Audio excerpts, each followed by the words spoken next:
ಕೊಡಲ್ಲ ಅನ್ನೋ ಮಾತು ಬರ್ತಾ ಇದೆ ಅಂತ ನೀವು ಹೇಳ್ತಾ ಇದ್ದೀರಾ. ಬರ್ತಾ ಇದ್ರೆ ಈಗಾಗಲೇ ನಮ್ಮ ಜಿಲ್ಲೆಯಾದ್ಯಂತ ನಮ್ಮ ಬಲಗೈ ಸಮುದಾಯ ಅತ್ಯಂತ ಹೆಚ್ಚಿನ ಸಂಖ್ಯೆಯಲ್ಲಿ ನಮಗೆ ಕರೆಗಳನ್ನು ಮಾಡಿ ನಾವು ನಿಮ್ಮ ಬೆಂಬಲಕ್ಕಿದ್ದೀರಿ, ಚುನಾವಣೆಯಲ್ಲಿ ಏನಾದರೂ ನಮ್ಮ ಬಲಗೈ ಸಮುದಾಯಕ್ಕೆ ಪ್ರಾತಿನಿಧ್ಯ ಕೊಟ್ಟು ಅವಕಾಶ ಮಾಡಿ ಕೊಟ್ಟಿಲ್ಲ ಅಂದರೆ ನೀವು ಯಾರಾದರೂ ಒಬ್ಬರು ಬಂಡಾಯವಾಗಿ ಸ್ಪರ್ಧೆ ಮಾಡಬೇಕು, ನಾವು ಚುನಾವಣೆಯಲ್ಲಿ ಗೆದ್ದಿಲ್ಲ ಅಂದ್ರೆ ಪರವಾಗಿಲ್ಲ, ಈ ಬಾರಿ ನಮ್ಮ ಜಿಲ್ಲೆಯಲ್ಲಿ ನಮ್ಮ ಜನಾಂಗದ ಶಕ್ತಿ ಏನಿದೆ ಅದನ್ನು ನಾವು ಚುನಾವಣೆ ಮುಖಾಂತರ ತೋರಿಸ್ಬೇಕು ಅಂತ ಒಕ್ಕಲರಿಂದ ಒತ್ತಡವನ್ನು ಹಾಕ್ತಾ ಇದ್ದಾರೆ.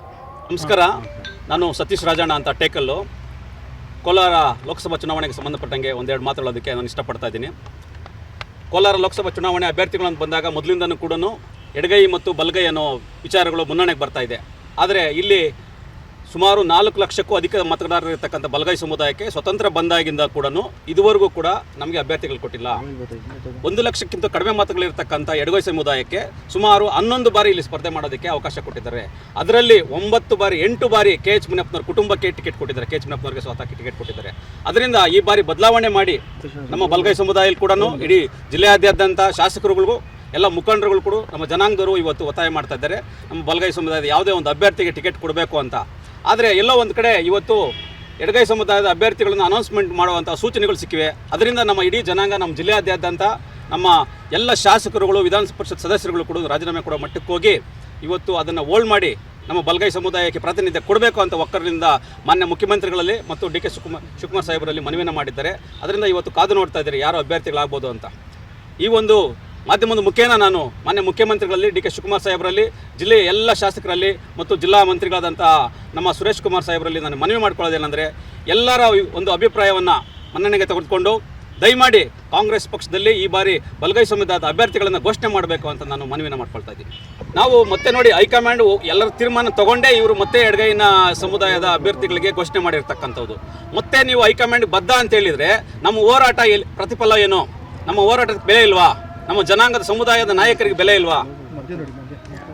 ಸುಮಾರು 12 ಬಾರಿ ನಮಗೆ ಅನ್ಯಾಯ ಆಗ್ತಾ ಇದೆ ಅಂದರೆ ನಾವು ಇನ್ನೆಷ್ಟು ತಾಳ್ಮೆಯಿಂದ ಇರಬೇಕು. KH ಮುನಿಯಪ್ಪನವರು 7 ಬಾರಿ 8 ಬಾರಿ ಸ್ಪರ್ಧೆ ಮಾಡಿದಾಗ ಕೂಡ ಸಂಪೂರ್ಣವಾಗಿ ಅವರ ಸಮುದಾಯ ಅವರಿಗೆ ನಾವು ಬೆಂಬಲವಾಗಿ ನೀಡಿ ನಮ್ಮ ಸಮುದಾಯ ಅವರಿಗೆ ಬೆಂಬಲವಾಗಿ ನಿಂತ್ಕೊಂಡು ಅವ್ರನ್ನ ಚುನಾವಣೆಯಲ್ಲಿ ಗೆಲ್ಲಿಸಿದೆ. ಯಾವುದೇ ರೀತಿಯ ಮಲ್ತಾಯಿ ಧೋರಣೆಯನ್ನು ಮಾಡಿಲ್ಲ. ಬಾಗಿಲಲ್ಲಿ ನಿಂತ್ಕೊಂಡು ಎಲ್ಲ ಜಾತಿಗಳು ಕೂಡ ಒಂದೇ ಅಂತೇಳಿ ಎಲ್ಲರೂ ವೋಟ್ ಮಾಡಿ ಅವರು ಈ ಚುನಾವಣೆಯಲ್ಲಿ 7 ಬಾರಿ ಗೆಲ್ಲೋದಕ್ಕೆ ಸಾಧ್ಯ ಆಗಿರೋದು. ಅವರು ಏನಾದರೂ ಕೂಡ ಅನ್ಯಾಯ ಮಾಡಿದರೆ ನಮ್ಮ ಜನರಂಗ 7,000 ಗೆಲ್ಲೋದಕ್ಕೆ ಸಾಧ್ಯ ಆಗ್ತಾ ಇತ್ತಾ? ದಯಮಾಡಿ ಅದರಿಂದ ಇವತ್ತು ಅವರು ಶಾಸಕರಾಗಿದ್ದಾರೆ, ದೇವನಹಳ್ಳಿನಲ್ಲಿ ಸಚಿವರಾಗಿದ್ದಾರೆ, ಸಂತೋಷ, ಅಲ್ಲಿ ಸೇವೆ ಮಾಡ್ಕೊಂಡಿರಲಿ. ಅದಕ್ಕೋಸ್ಕರ ಇಲ್ಲಿ ನಮಗೆ ಬಲಗೈ ಸಮುದಾಯದವರಿಗೆ ಪ್ರಾತಿನಿಧ್ಯ ಕೊಡಬೇಕು ಅಂತ ನಾನು ತಮ್ಮೆಲ್ಲರ ಮುಖಾಂತರ ನಾನು ಮನವಿ ಮಾಡ್ಕೊಳ್ತಾ ಇದ್ದೀನಿ. ಬಂಡಾಯ ಅಂತ ನಾನು ಹೇಳೋದಕ್ಕೆ ಇಷ್ಟಪಡೋದಿಲ್ಲ. ರೆಬೆಲ್ ಅನ್ನೋ ವರ್ಡ್ ನನಗೆ ಇಷ್ಟ ಆಗಲ್ಲ. ನಾನು ಸ್ವಾಭಿಮಾನಿ ಕಾಂಗ್ರೆಸ್ ಅಂತ ಹೇಳೋದಕ್ಕೆ ಇಷ್ಟಪಡ್ತಾ ಇದ್ದೀನಿ. ನಮ್ಮ ಎಲ್ಲ ಜನಾಂಗದ ನಾಯಕರು ನೀವು ಚುನಾವಣೆಯಲ್ಲಿ ನಿಂತ್ಕೊಳ್ಳಬೇಕು ಅಂತ ಹೇಳಿದ್ರೆ ನಾವು ಸ್ವಾಭಿಮಾನಿ ಕಾಂಗ್ರೆಸ್ ಪಕ್ಷ ಅಂತ ಹೇಳಿ ನಾವು ಚುನಾವಣೆ ನಿಲ್ಲೋದಕ್ಕೆ ತಯಾರು ಮಾಡ್ಕೊಳ್ತೀವಿ. ಕೋಲಾರ ಜಿಲ್ಲೆಯಲ್ಲಿ ಲೋಕಸಭಾ ಚುನಾವಣೆಗಳು ಬಂದಾಗ ಬೆಂಗಳೂರಿನಿಂದ ಯಾರೋ ಕಾರ್ಪೊರೇಟರ್ ಲೆವೆಲ್ ಅಲ್ಲಿ ರಾಜಕಾರಣ ಮಾಡ್ಕೊಂಡಿದ್ದವ್ರು ಬಂದು ರಿಯಲ್ ಎಸ್ಟೇಟ್ ಉದ್ಯಮಿಗಳು ಇಲ್ಲಿ ಬಂದು ಅಭ್ಯರ್ಥಿಗಳಾಗ್ಬಿಟ್ಟು ಬಂದ್ಬಿಟ್ರೆ ಚುನಾವಣೆಯಲ್ಲಿ ಗೆದ್ದು ಲೋಕಸಭಾ ಪಾರ್ಲಿಮೆಂಟ್ ಮೆಂಬರ್ಗಳಾಗ್ಬಿಡೋದು ಅನ್ನೋ ಭ್ರಮೆಯಲ್ಲಿದ್ದಾರೆ. ಆ ಭ್ರಮೆನ ಇವತ್ತು ಕೋಲಾರ ಜಿಲ್ಲೆ ಜನತೆ ಎಚ್ಚೆತ್ಕೊಂಡಿದ್ದಾರೆ.